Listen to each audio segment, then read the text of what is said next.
ko alam kung saan ako mag-start. But maybe I'll start with one hello.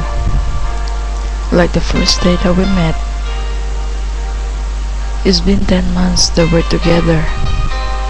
I'm so thankful and blessed because I have you in my life. Mine, thank you sa pagmamahal, pag-aalaga, at pagbigay ng tiwala mo sa akin.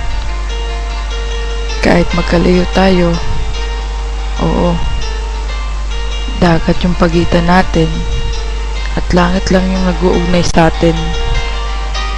Pero ito po palagi ang tandaan mo, na mahal, na mahal, na mahal kita.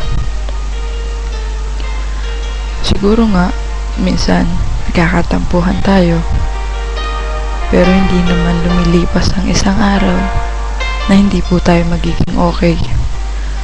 Siguro kaya dinadanas natin yon para mas maging matibay tayo, mas maging matatag tayo.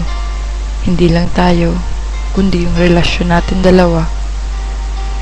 Mine, basta tandaan mo po palagi, ups and down, I always be here at your side. Kahit anong problema, walang bibitaw. Sabi mo nga, diba? Mine, I can define my love for you in a 7 letter, and that's forever. I love you forever, and I really miss you a lot. Tandaan mo po palagi, andito lang ang Crayola mo. Mine, Jay.